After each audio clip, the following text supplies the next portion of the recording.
The slap came so fast I didn't have time to react. My glasses went flying, shattering on the elegant ballroom floor as 130 guests watched in absolute silence. My cheek burned, but the pain in my chest was far worse. Juliet, my daughter-in-law, had just slapped me on her wedding day because I refused to hand over the keys to my apartment. "That's what you get for being so selfish," she screamed at me in front of everyone. "A woman your age doesn't need so much space." The silence that followed was deafening. No one moved to help me as I crouched down, trembling, to pick up my broken glasses. Some guests looked away, uncomfortable. Others whispered among themselves, but no one, absolutely no one, dared to defend the poor, old mother-in-law who had just been publicly humiliated. My son Ethan stood motionless, his gaze fixed on the floor as if I were invisible. "You're not welcome here anymore," Juliet continued, smoothing her pristine wedding gown. "Ethan and I need our privacy to start our new life. Your apartment would be perfect for us while we shop for something better." Her words were pure venom. For months, I had endured her condescending comments about my worn-out clothes, my old car, my simple life.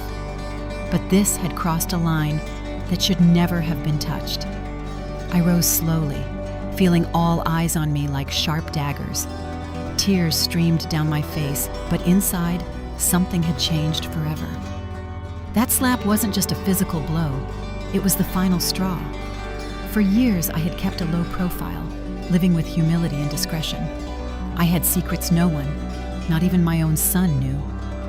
Memories of the last few months began to bombard my mind as I slowly walked toward the exit. I remembered when Juliet first came to my apartment 2 years ago.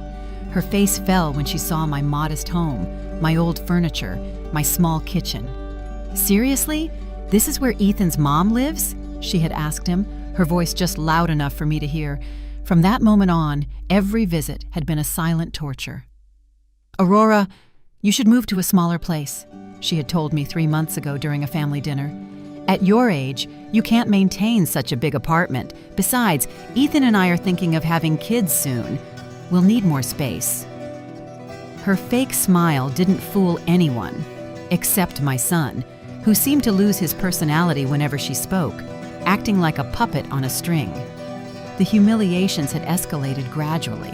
First, it was the comments about my clothes. "Aurora, don't you have anything more modern to wear?" Then it was about my car.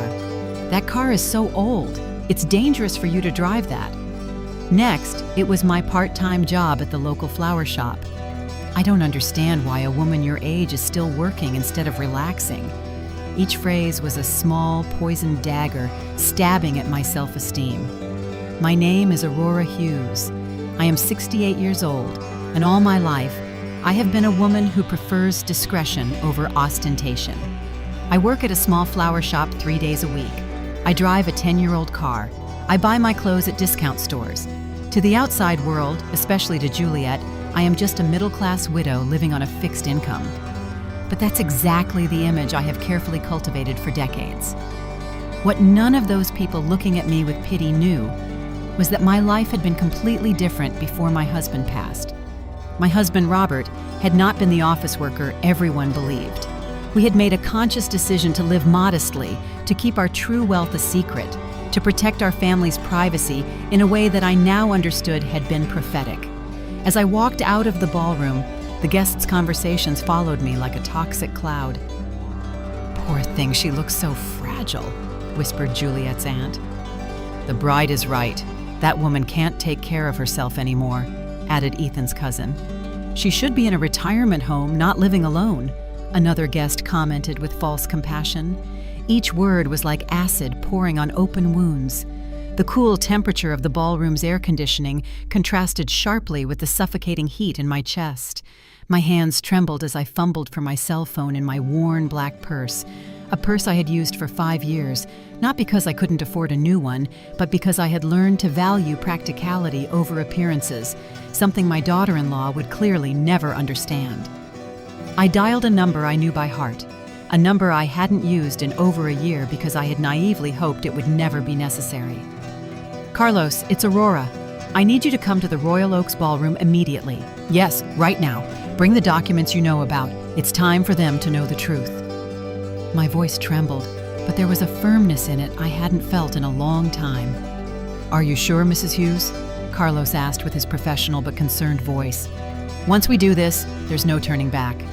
I glanced back at the ballroom one last time, where I could see Juliet laughing with her friends, likely telling them how she had put her useless mother-in-law in her place. Ethan was by her side, smiling weakly, showing not a single ounce of remorse for what he had just witnessed. "Completely sure," I replied. 30 minutes, Carlos, no more." I hung up the phone and walked toward my car with determined steps. For the first time in years, I was going to drop the mask I had used to protect my family. For the first time, they were going to meet the real Aurora Hughes.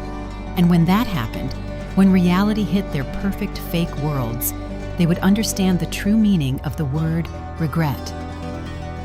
The parking lot was quiet, lit by streetlights that cast long shadows between the cars. I sat in my old sedan and waited. 30 minutes for their lives to change forever. 30 minutes for them to discover they had made the biggest mistake of their lives by humiliating the woman who had secretly been taking care of them more than they could ever imagine. While I waited in my car, memories of how I had reached this moment began to flood my mind like an unstoppable avalanche. It had all started exactly 2.5 years ago, when Ethan came to my apartment with that nervous smile I knew so well from when he was a boy.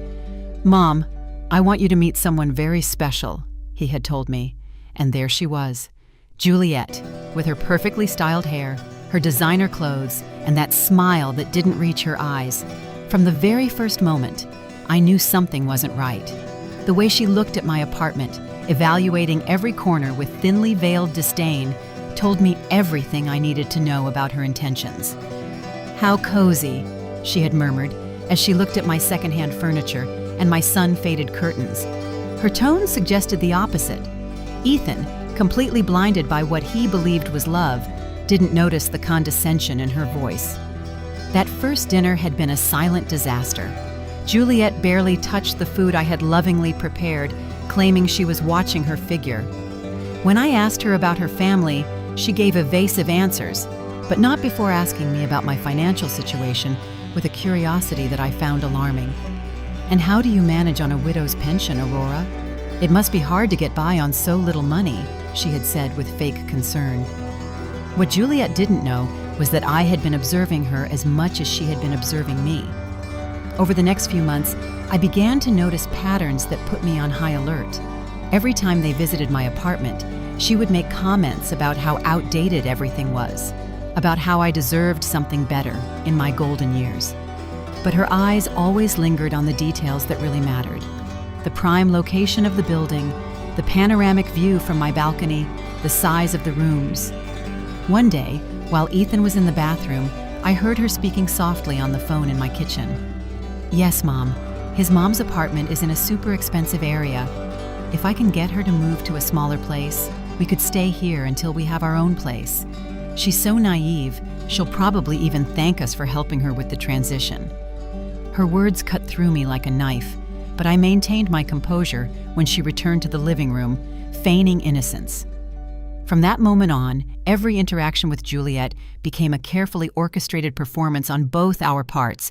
She played the concerned daughter-in-law, worried about her mother-in-law's well-being, while I pretended to be the vulnerable old woman who needed guidance. But inside, I was gathering information, observing her moves, understanding her true motivations. It was like a game of chess where we both thought we were winning. The following months brought a gradual escalation in her attempts at manipulation. First, there were the subtle suggestions. "Aurora, I've seen some lovely apartments for people your age, with all-inclusive services and no maintenance worries." Then came the more direct pressures. "You can't keep living alone at your age. It's dangerous. What if you fall and no one finds out for days?" Each argument was designed to make me feel incompetent and helpless. Ethan, my own son, began to echo the same phrases like a trained parrot. "Mom, Juliet is right. Maybe it would be better for you to consider moving to a more manageable place." Seeing him gradually transform into that woman's puppet was more painful than any direct insult. The son I had raised with so much love and sacrifice now saw me as an obstacle to his happiness. The psychological campaign intensified after they announced their engagement. Visits became more frequent but also more tense. Juliet had started bringing real estate magazines and brochures for senior communities. "I'm just exploring options for you, Aurora. I want to make sure you have the best quality of life possible," she would say, spreading the materials on my coffee table as if it were a business negotiation. But I had been doing my own research. One afternoon, when they went out to run wedding errands, I decided to call an old friend who worked in real estate. "Amelia, I need you to investigate something for me," I told her. "There's a couple who are very interested in my apartment, and I want to know more about their real financial situation." What I discovered chilled me to the bone. Juliet and Ethan were neck-deep in debt. The wedding they were planning cost more than $50,000, completely financed with credit cards and personal loans. The apartment they were renting was on the verge of eviction for non-payment. The luxury cars they drove were financed with payments they couldn't afford. Their lifestyle was a facade built on suffocating debt. Everything started to make sense. The rush to get married, the insistence that I move, the constant comments about my economic vulnerability. It wasn't love that had united this couple.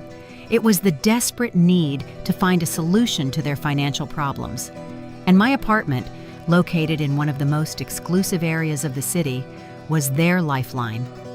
The revelation hit me like a slap to the soul. My son, the boy I had raised with values of honesty and hard work, had chosen the easy path of manipulation and deceit.